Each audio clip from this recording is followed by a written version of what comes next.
You have probably seen them in every Easter basket. The bright yellow chicks covered in granulated sugar. Millions of identical chicks, uncannily identical. But behind that sweet sugar coating is an astonishing line of mechanical engineering and food chemistry.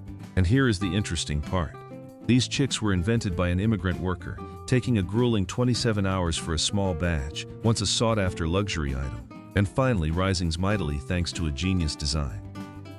It all started in 1923 when a Russian immigrant named Sam Bourne laid the first brick.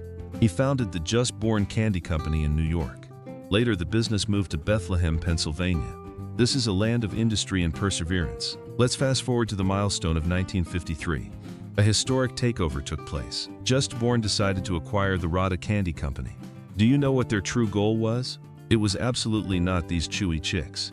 The ultimate goal at that time was to acquire the jelly bean production technology.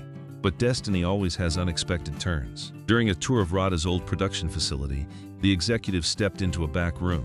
The sickly sweet smell of sugar enveloped the space. Right before their eyes, workers were meticulously hand-piping each little chick. They were using rough fabric pastry bags. Every movement was slow, demanding extremely high dexterity. This process revealed a horrific inefficiency. To complete a batch of candy, they had to wait up to 27 hours. Why did it take so long?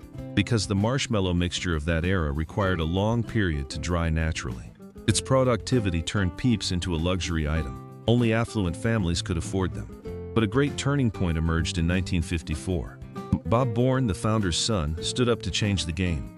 Bringing the mindset of a mechanical engineer, he could not accept this delay. Bob Bourne and his associates set out to build a secret machine. They called it the depositor, an automated candy extruding machine. This machine operated on precise mechanical principles. It fully automated the extrusion and shaping process. The resulting outcome was truly shocking. The production time for a batch of candy was crushed. From 27 hours down to a mere 6 minutes. The speed was accelerated over 250 times. Crazy, isn't it? It turned an expensive artisanal treat into a mass-market industrial product, ushering the little chicks into an era of total automation. But that extruder would be useless without a chemical reaction that bends the perception of chewiness. The basic formula of Peeps looks super simple. It consists of only 4 core ingredients: sugar, corn syrup, gelatin, and air. That's right, air is a literal ingredient in this factory. The process begins with cooking the liquid. Sugar and corn syrup are mixed and boiled at strictly controlled temperatures. The corn syrup plays a crucial role.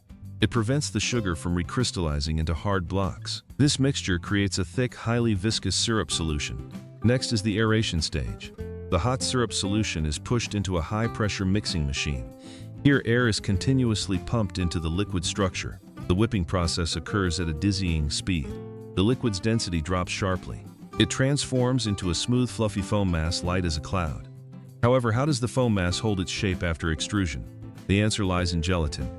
This is a surfactant and a genius gelling agent. But do you know the true origin of this ingredient? This truth might startle many people. Gelatin is absolutely not a plant-based product. It is collagen extracted directly from the skin and bones of animals, usually from pigs or cows. Acids are used to break the protein bonds. When encountering high temperatures in the cooking pot, these protein strands straighten out. But as they pass through the cooling system, they begin to contract. They intertwine, forming a sturdy 3-dimensional matrix. This matrix traps the air bubbles and water molecules inside. It creates the candy's signature elastic, uncrushable texture. Then the depositor machine begins to show off its ultimate mechanical power. The spongy foam mass is pumped through a closed piping system. It advances to a series of pressure nozzles perfectly aligned in a row. These nozzles move rhythmically according to a pre-programmed cycle. First, the nozzle releases a large amount of foam to create the body. Immediately after, the conveyor belt moves forward to elongate the tail. Finally, the nozzle jerks upwards and pulls back. This decisive movement creates the round head and pointed beak. The entire shaping process happens in just a fraction of a second, accurate down to the millimeter. Right after taking shape, the still-wet marshmallow chicks immediately enter a storm. It is a giant sugar bath. To color the candy, giant rotating machines are operated. Each batch of candy consumes up to 400 pounds of granulated sugar, equivalent to over 181 kilograms of sugar. The marshmallow chicks travel on a thick bed of sugar. Simultaneously, a rain of colored sugar pours down continuously from above. The sugar clings tightly to the wet surface of the marshmallow. It creates a sparkling protective shell that crunches when chewed. But where does the massive amount of spilled sugar go? The factory in Bethlehem is a model of operational discipline. They achieved a 100% zero landfill certification. Vacuum cleaners collect all the excess sugar. 97% of this sugar is filtered and reused directly. The remaining 3% is converted into green energy for the local community, absolutely no waste. The next step is breathing life into the candy. The black dot eyes appear. They are not made from sugar or chocolate. Food-grade carnauba wax is used. This wax is extracted from Brazilian palm leaves. It does not melt at room temperature. A computerized nozzle will dab 2 precise drops of wax onto the chick's head.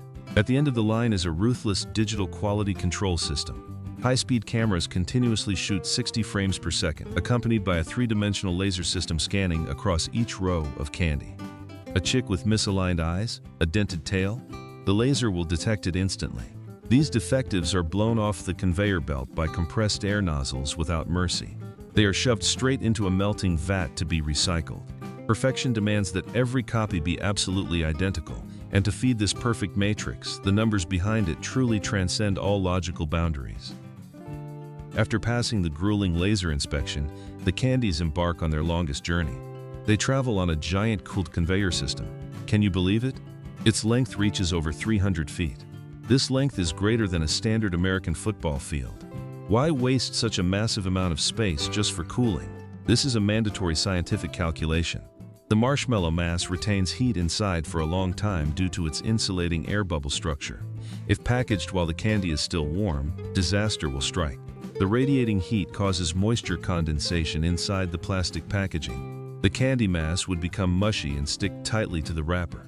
The audience would receive a horribly deformed block of sugar. The 91-meter conveyor belt gives the candy enough time to dissipate heat naturally. No rapid freezing chemicals are needed whatsoever. By the time it reaches the end of the line, the candy has achieved an ideal stable state. High-speed Delta robot arms coordinate seamlessly with humans. They gently lift each blister of candy, arranging them into paper trays before shrink wrapping. Now, let's look at the highly extreme nutritional parameters.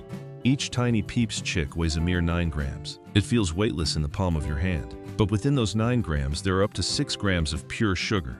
Over 66% of the candy's weight is sugar.